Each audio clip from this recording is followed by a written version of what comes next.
Why are you... Oh, because... reasons. Okay.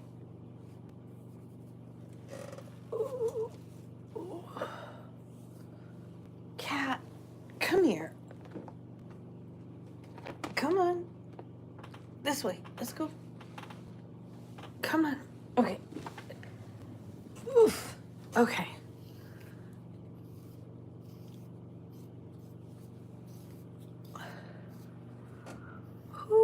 Ooh. I've got the wonkiest hair today. Okay.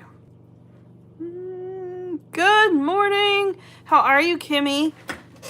Emu, hi. How's the new job going? It's going great. It's got me busy. It's got me questioning a lot of things. No, but it's really going great. I'm really enjoying it. Oof. Hello, Carlos. Ayat. Hello. All right, I got to share the link because I haven't shared the link yet. I'm sorry.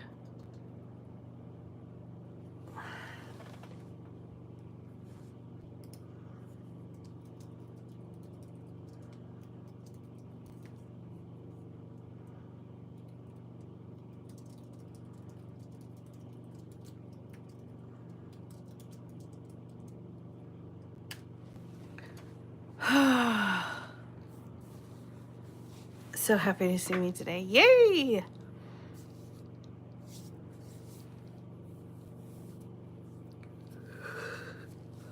Why are you mean, cat? Don't do it. All right. There I go. I'm in class right now, just listening with headphones. If I stop replying, my phone got taken away. Okay, sounds fair. Judith. Misunderstood? I was like, oh my God. That title is just perfection. Good morning.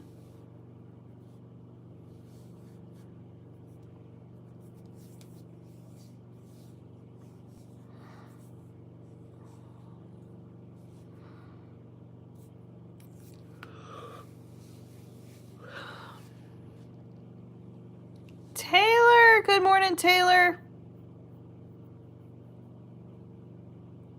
Love your hair. Thank you.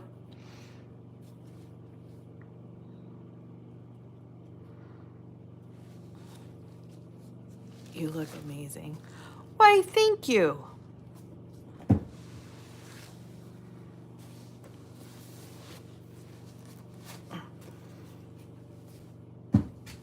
Okay.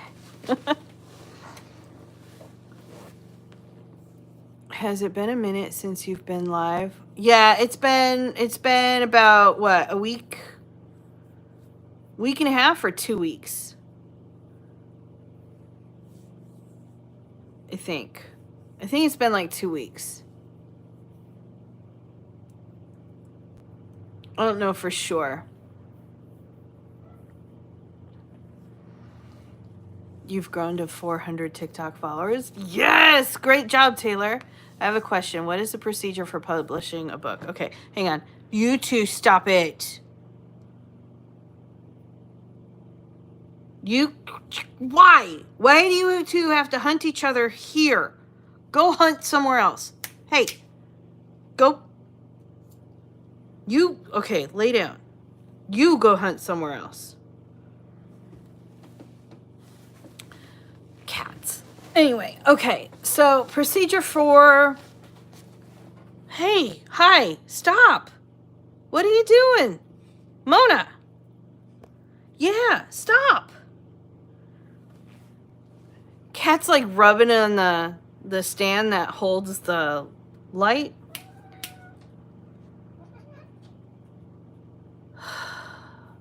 Could you just go somewhere? Brizzo!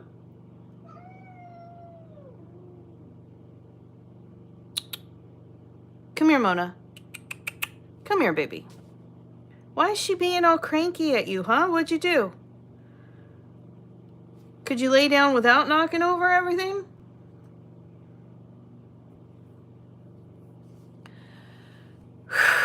Okay, procedure for publishing a book. Okay, first you got to write the book. That's like the most important part. Write the book. If you don't write the book, you can't get anything else done. So write the book. Then you're going to take a break. I usually recommend 2 to 3 days per month that it took you to write the book. So if it took you 10 months to write the book, 20 to 30 days ought to do it, because you need the break to be long enough to where you stop obsessing over the book and you stop making changes in your head, because it doesn't count as being done if you write the end and then the next day you're back in there going, oh, you know what? Actually, I need to add this in, or I should have done this, or I wonder if I actually made chapter 2 do this thing that I got to go do. I can catch you live because I extended my school vacation 1 day, still in Texas. Ah, hi. They have a lot to be said. Right? My cats are like, I used to have rose gold pink hair and loved it, but then I got tired of having hair altogether. Ah! Paris Hilton is following you on TikTok. Nice. Okay, so break. Then you're going to go through and self-edit your book. You're going to get it as clean as you can with whatever skills that you have. Now, obviously, if you're already well experienced, you've done a lot of writing, and or you're really good at spelling and grammar, then you're going to be able to get it cleaner than someone who doesn't have as much experience, or doesn't also do editing typically. But there are plenty of tools to help you like get it cleaner. And the idea here is, number one, it gives you a chance to fix whatever it is that you want to fix, whatever you were thinking wasn't good enough, before anyone else sees it, including an editor. And number two, it allows you to go back in with those fresh eyes and make sure that the things that are in your head are on the paper. Because it's one of the hardest parts of editing the book, is a lot of times people, because people obsess over their books as they're writing, they think certain things are obvious within their stories. And then an editor comes along and an editor's like, this makes no sense. Where did this come from? Oh, well, that's because XYZ and they're the princess of this. And okay, but that's not in the story. It's still in your head. So you want to make sure that you're catching all of those things. And that helps you save money. Not always a lot of money. That depends on the editor you hire. But it can help you save money if your book is really clean. Then hire an editor. Yes, you can edit yourself. Yes, it takes longer. But if you really just cannot budget for an editor, fine. Give yourself another long break and then learn how to edit. Like, learn how to edit and then apply what you learned to your stories. Don't learn how to edit on your book. My cat. Would you two stop? I don't know what got up your ears today. Just stop. Whew. Okay, so after editing, then you're going to go through proofreading, which is part of the editorial process, but also separate. So you're going to go through proofreading. After proofreading, you're going to, what comes after proofreading? Formatting. Formatting, interior design, cover design, all of those things to put the book together. And then you're going to, that's if you're self-publishing, purchase the ISBN, and then publish. There's some other little steps in there, such as, alpha readers, beta readers, sensitivity readers if you need them, ARC reviewers. You should be marketing as you go. And then there's other things. If you're not self-publishing, then after your self-editing portion, between self-editing and hiring an editor, that's when you would start going after an agent. Agents are not required for traditional publishing, but I usually recommend going for one anyway versus submitting straight to a publishing company, even if that company does not require an agent. I still recommend getting one anyway. What do you mean you expect the things in my head to go on the paper? I don't think I said expect. Did I say expect? But it should be there.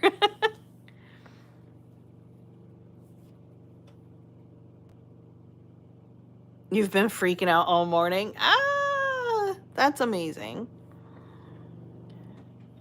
Question, how much knowledge of a subject do I need to authentically include it in my story? I don't know. Depends on what you're talking about. Do you mean like... What do you mean? Technically none.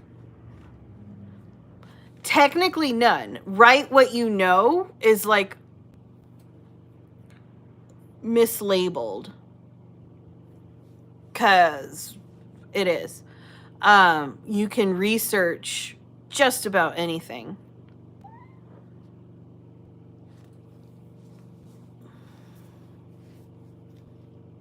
What is the matter with you?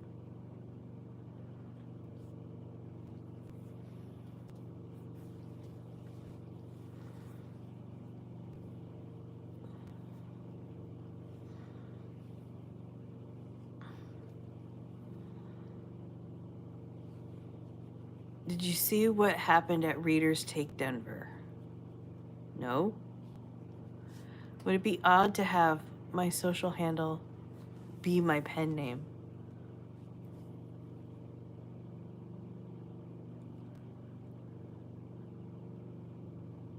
So you mean you want to write, like, you know, amazing book title by Fiction with Franco? Or do you mean like amazing book title by Franco?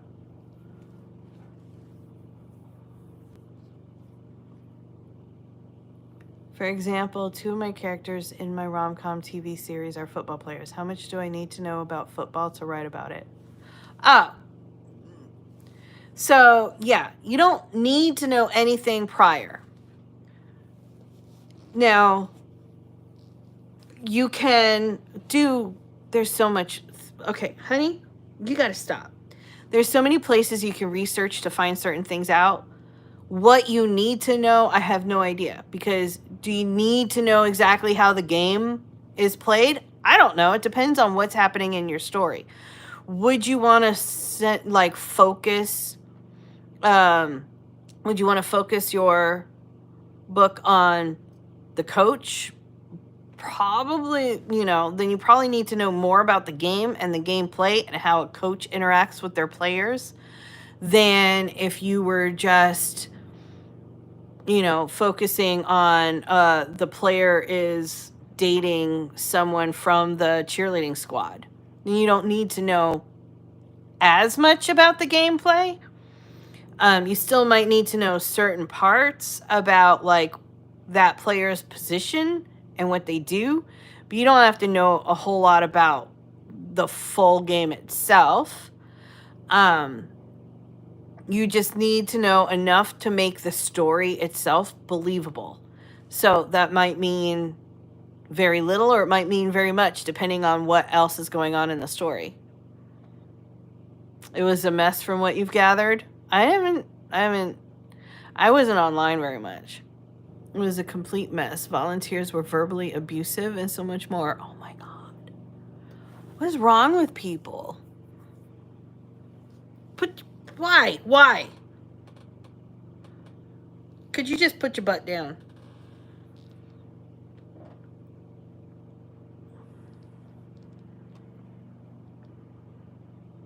Would it depend on the backstory?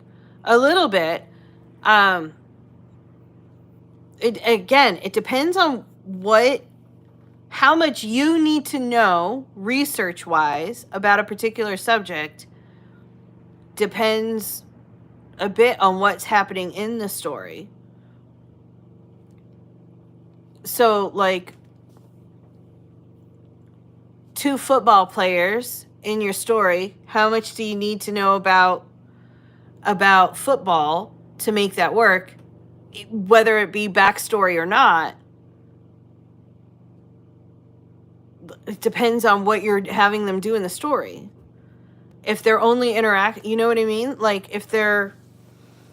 If you're trying to write about the game itself, then yeah, you need to know more about how football works. You need to know what they do. You need to know probably at least what the positions do. There's a chance you might only need to know what the two players in your story, what their positions are. You may not need to have a full understanding of the full game, but only you can really answer that.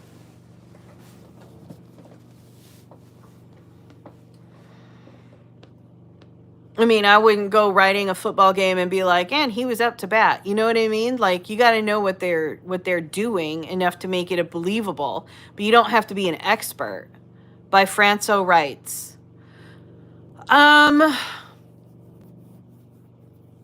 Franco writes. I don't think I would do that. Completely up to you, and I don't think there's anything particularly wrong with it. But, like, I wouldn't put out a book that, you know, was written by Help Me Naomi. You know what I mean? I would want... So, once upon a time, back when I was in radio, I tried to go by just Naomi. And I don't know why. But I tried to go by Naomi. And the station was like, no. They were like, I don't understand this need like so many people have to just have one name, but no, you're not Cher, stop it. And so the overnight guy who was training me at this particular station was like, 3 nights in a row, he was trying to help me come up with a name, and we came up with Naomi Knight, but with a K. So Knight. For no other reason than I was, you know, at the time I was training to be the overnight person. So Naomi Knight. I think having a first and last name on your book makes you a person, and it makes you someone that people want to get to know. You can always say something like, depending on what your community is like and stuff like that, you can always reference Franco rights, like within the copyright, in the acknowledgments, even in the dedication.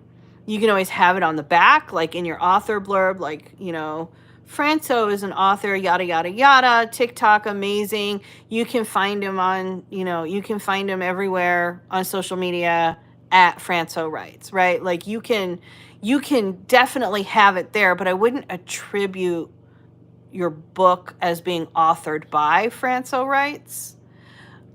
I think it would be better either being a full-on pen name or your author name, your birth name, however, you know, whichever name you want to choose, but I think it should be a full name. Focus of my story is my 2 football players and their female counterparts being in a polyamorous relationship. So I just need to know about quarterbacks, wide receivers, and the NFL draft. Not much. Less research. Was on the school run. Your hair looks great. Hi, Missy. Thank you. And don't apologize for being late. I'm like 2 weeks late.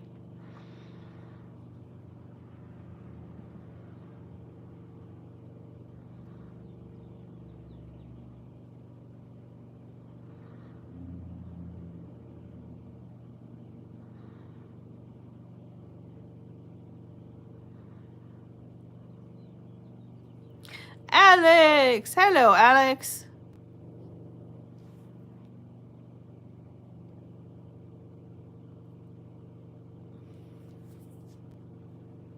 Sarah! Oh, thank you, Sarah. I'm looking forward to unf your story later today.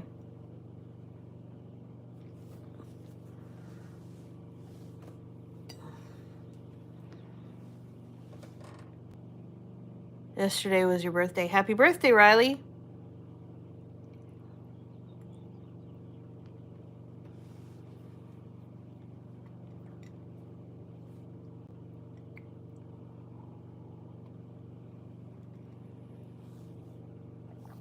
Good morning.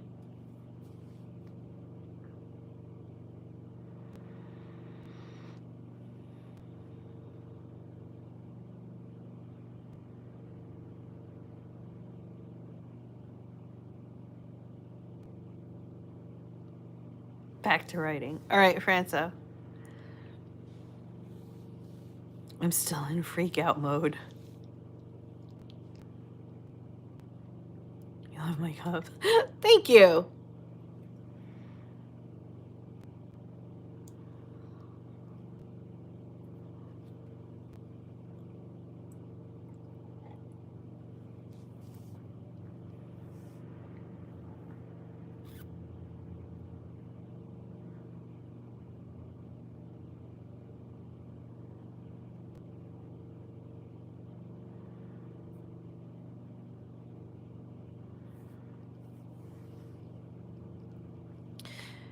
How did you find your hook? The thing that makes your books and stories stand out from everything else in your chosen genre. So this depends on the way you approach writing your book.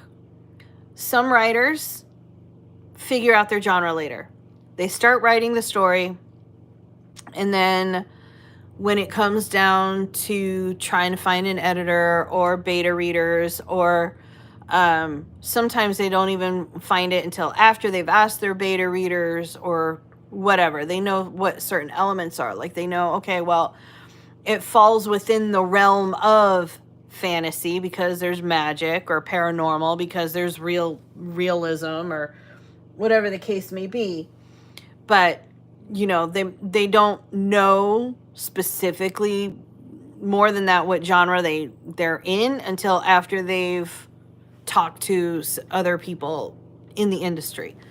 And then they take their book and they head over to, say, Amazon, or they head into a Barnes and Noble or whatever, and they look at other books within that genre to see what expectations are set and how they fit in and things like that. And then from there, they can figure out their hook. They can go, okay, well, this is like that book, but funnier, or a little more detailed, or from this different perspective, or whatever the case may be. But, if they've written the story first, then they've got to learn the genre. That's one way to go about it. Other people start off because they have a story. Like Jessica Cage is one of these. She grew up and no one ever looked like her in fantasy books. No one ever looked like her. So that was her hook. That's what she started with. She loved fantasy, but no one looked like her. So she was going to create those characters who look like her. And that became her hook. That became a large part of her brand. But she entered into it from the get-go. She knew what she wanted first. Other people figure it out. They know their genre, they write their genre, they figure out the title, the hook, and quotes and so on and so forth during the editing phase. So where they're like, you know what, this is going to be the title. Like they pull a quote out of the book or something, and that ends up being the whole thing. So it's different for everybody.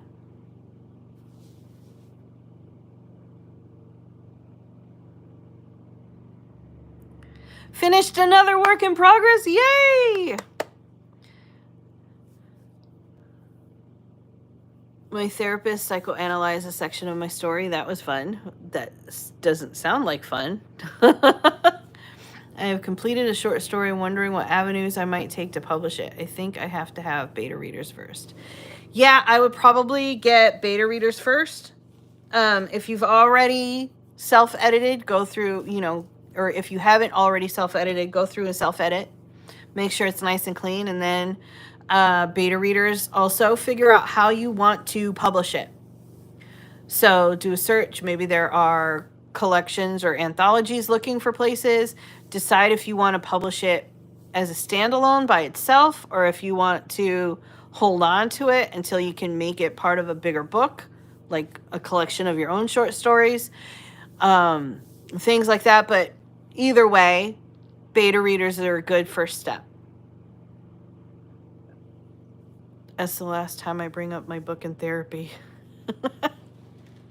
I mean, you knew that was going to happen, and it makes sense anyway, because one of the things you've been saying for a couple of years now, 3-4 years now, is that this book is helping you process and work through so much trauma being based on certain parts of your life. So it makes sense that if you bring it up in a therapist's office, that the therapist would psychoanalyze it. Now, the only thing is like, you know how much was based on your life and how much wasn't. A therapist can usually draw lines between everything, though. A lot of times, authors,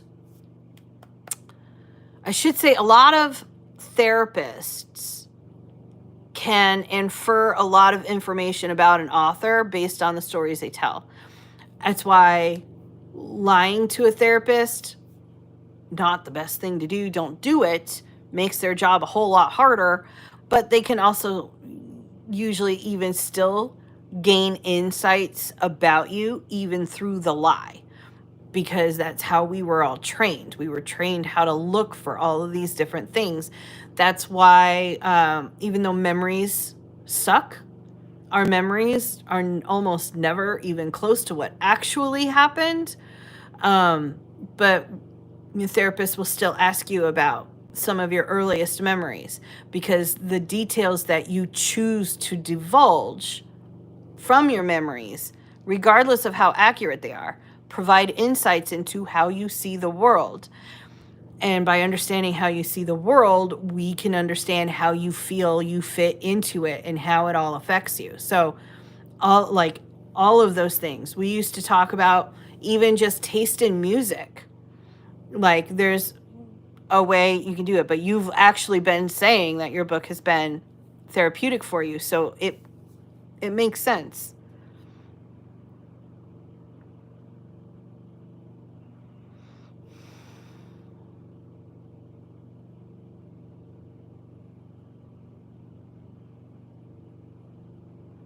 A couple of people read it, but I need more. Is there a benefit to looking for an anthology? Depends on the anthology, but yeah, there can be. I still don't know what differentiates mine from those shows. I need her to put the market away. She needs to stop drawing lines. I also finished it about a year ago and edited it a couple of times during that time. This is going to be something I need to remember when I finally get therapy. Farah!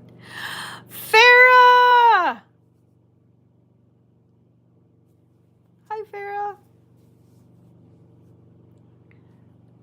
Maybe your characters' backstories and POV can show how they are individuals and unique in your story. Yeah, I don't know, because I can't tell you how yours is different either. Can you start listing off the points about those stories that you're being compared to? The fact that other people are giving you your comp titles, that makes your job easier. Because now you can go and you can look and you can be like, okay, so what do all these comp titles have in common? And then what do they have in common with my story? I've missed you too, Farah. I still need to do that damn video.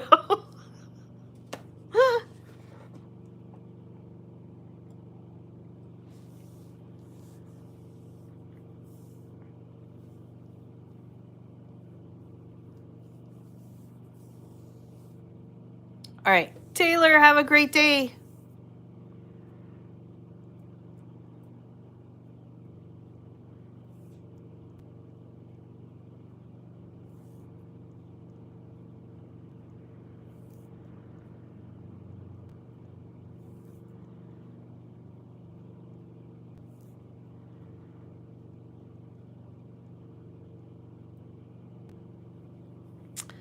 I had to reinstall an app.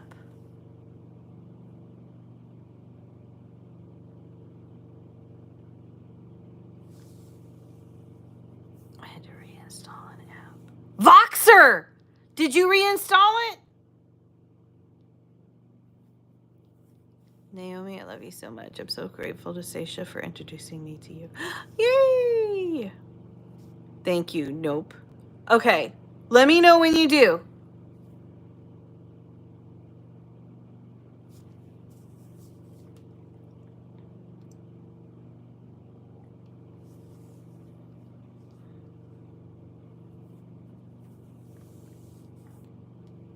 Yeah, I'm really glad that Seisha introduced us too.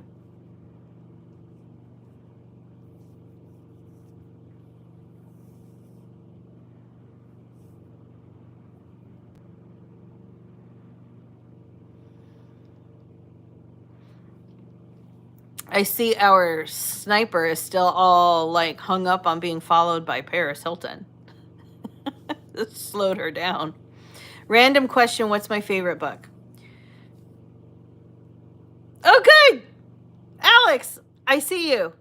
Okay, sorry. Whichever one I am reading at the time. That's what it ends up being. I have a lot of books that have special places in my heart that I love. Lonesome Dove, I have read, I don't know, countless times. And I'm not typically a Western type of, like, I don't usually like those kinds of books, but I really love that book. The Space Plague was one of the first chapter books that I remember reading, and I've read it so many times, and I still have my old library book from middle school of it. I probably shouldn't say that in case Miss Kennedy comes after me for keeping it this long and wants like all the money. I'm pretty sure I paid for it though, like because I lost it, paid for it, and then when I found it, I was like, well, it's mine now. Anyway, sorry. I love the Once and Future King. I've also read more times than I can count. Lately, like the past few years, I've been really into a lot of nonfiction books. So what ends up happening, Stephen King, is this.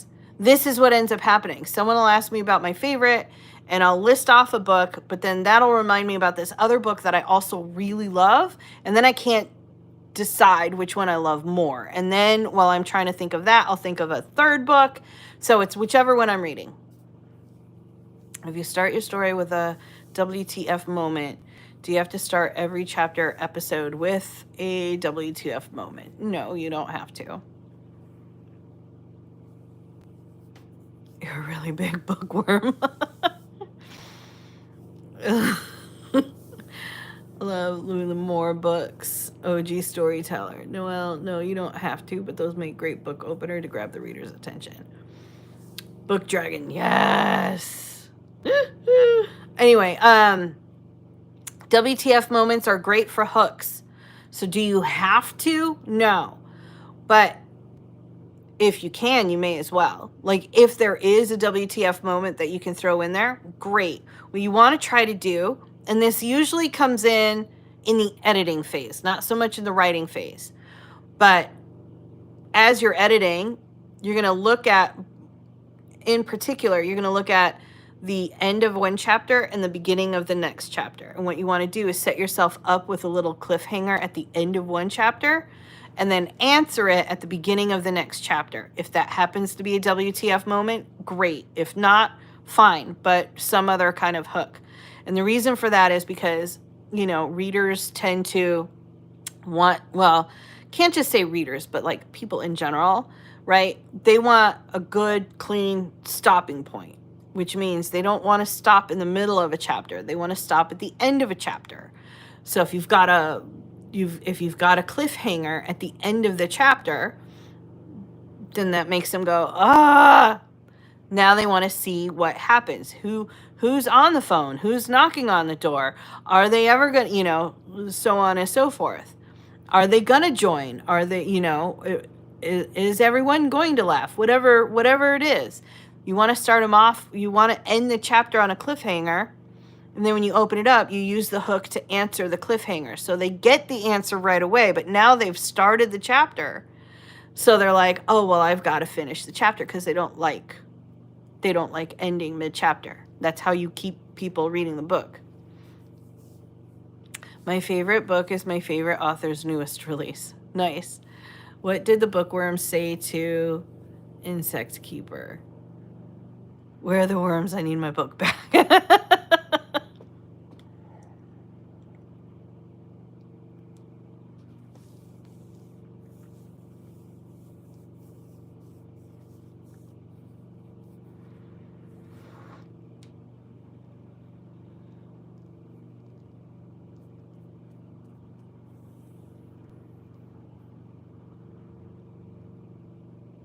be a badass writer. Heck yeah.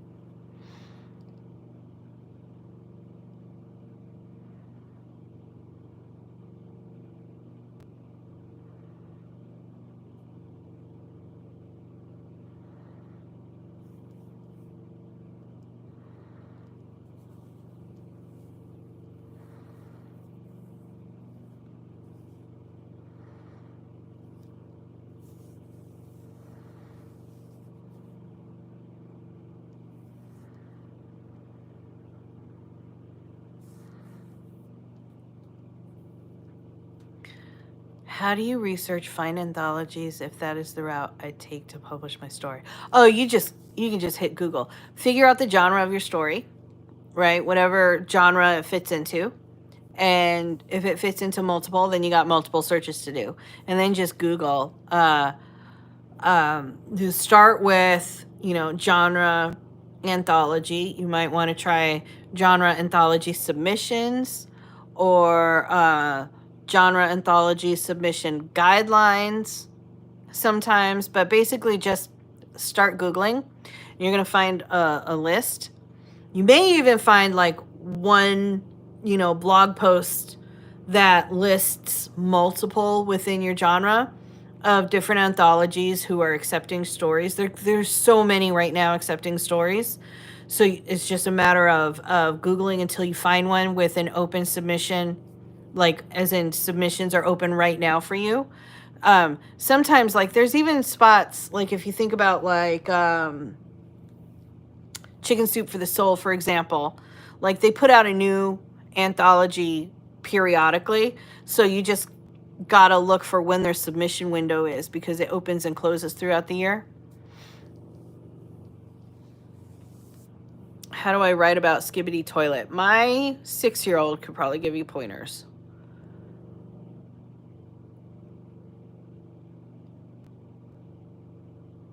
I love writing, but I also hate it only because my brain will come up with something new to write in the middle of a current whip. Yep.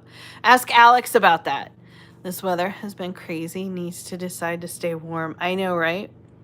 I've been rereading a new sci-fi book, and I love the love story. I never read a sci-fi romance before. I didn't know it was a thing. Oh, it's totally a thing. Who's my favorite YouTuber? So there's a few that I watch who I've seen everything that they've ever produced. Steve Shives does a lot of Star Trek content. Love watching his reviews. CZ's World does a lot of super scary.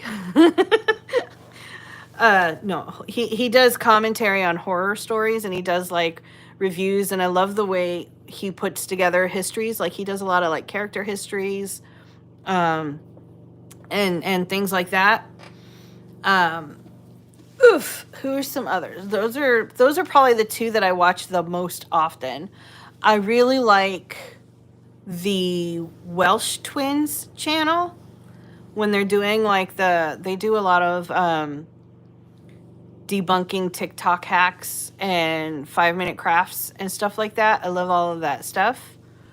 Who else do I watch? Those are the people I watch the most often. Oh, Ocean Liner Designs. Mike Brady. Wait, is it Brady or Grady? Hold on.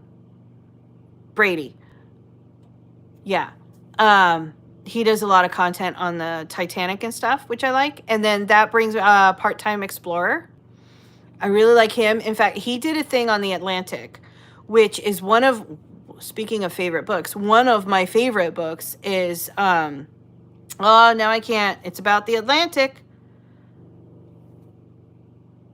What was it called? The Atlantic's Last, now I can't remember the title of it. This is going to bug me. Yeah, I don't remember the title of it. back in the 1800s, grounded itself on the rocks up near, I think, God, what was that? I can't remember anything now. Oh my God.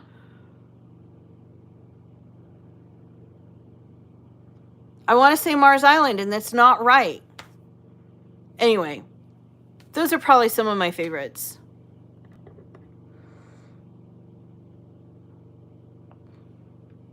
In India's summer.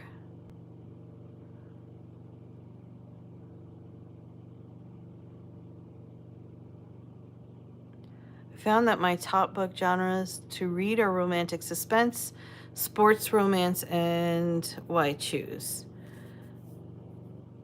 The story is somewhat autobiographical, but also very much fiction, dealing with trauma and finding oneself. So many folders. A spreadsheet.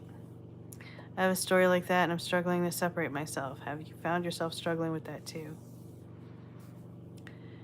How to publish a book. Okay, well, start by writing the book.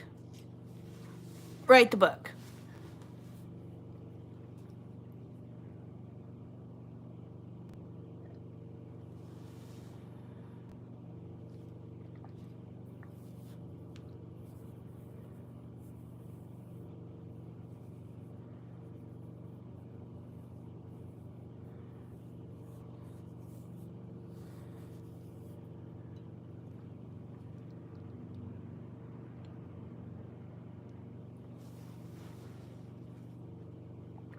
Then what? Then you're going to take a break. Then you're going to edit the book. You're going to get it ready for an editor. I'm an unrepentant bookaholic and self-proclaimed book cheater because I have too many books on my Kindle and I want to read them all. I need someone to organize my laptop and delete emails and save photos so I can focus on actually writing.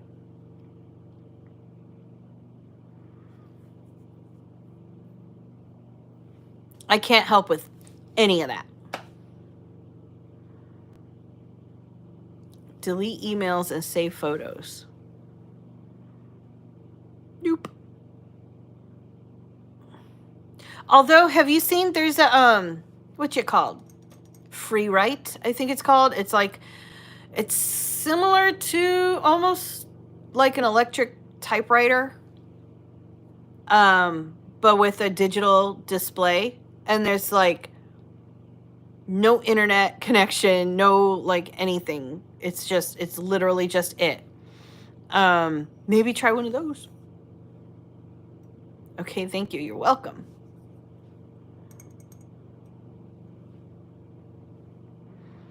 Is there an app for that? Unfortunately, I don't think so.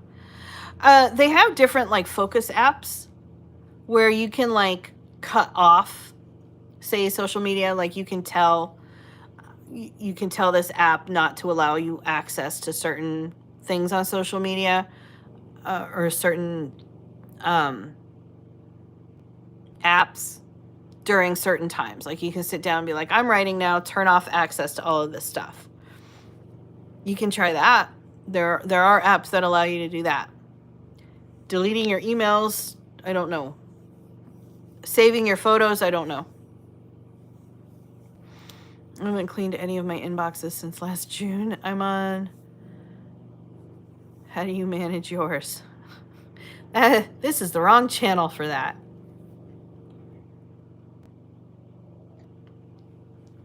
I was gonna download a focus app, but Alex is more effective. Alex will keep you on task.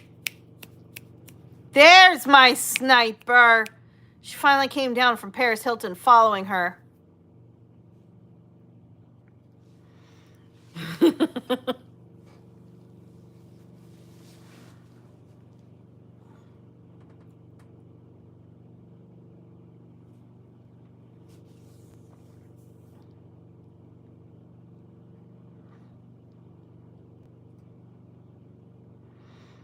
Only because I have too much work to do to be distracted.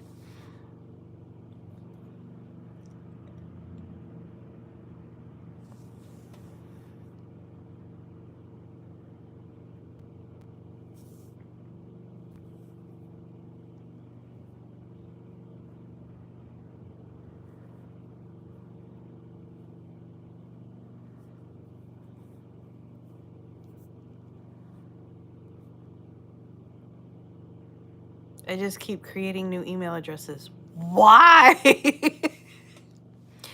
Why though? Why do you need so many?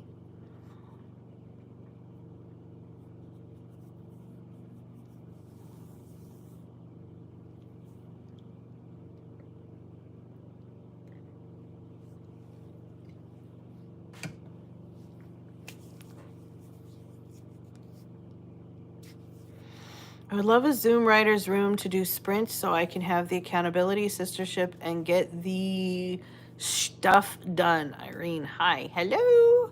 You can do, Discord allows a video chat room, right? In fact, we used to have one.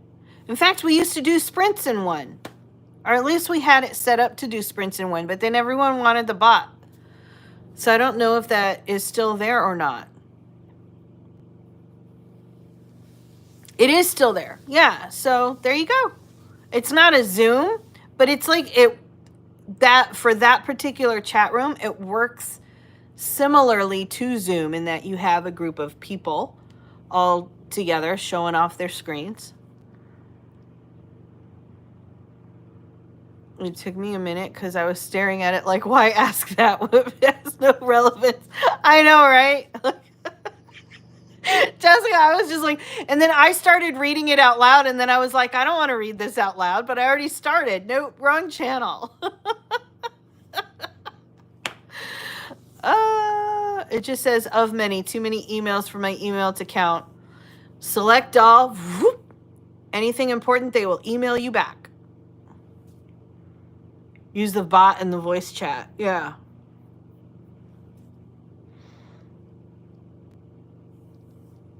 You missed the Clubhouse sprint rooms? I heard her read it was like that. So yeah, I started reading it. I was all catching up. I was like halfway through. I was like, oh, this is not one I should have read out loud. How do I stop this now?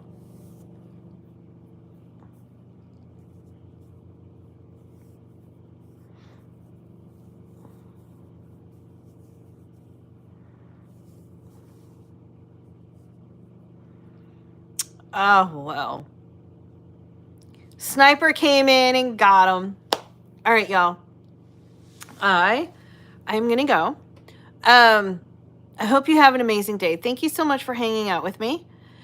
3 o'clock Eastern time. Oh, so I'm off with my email address. I have one for work, gaming, author, writing, shopping, school, spam, recovery, grandmother, entertainment, self-focused. That is a lot of emails. Do you actually check them all? How do I find sensitivity readers? One of my rom-com MCs is autistic.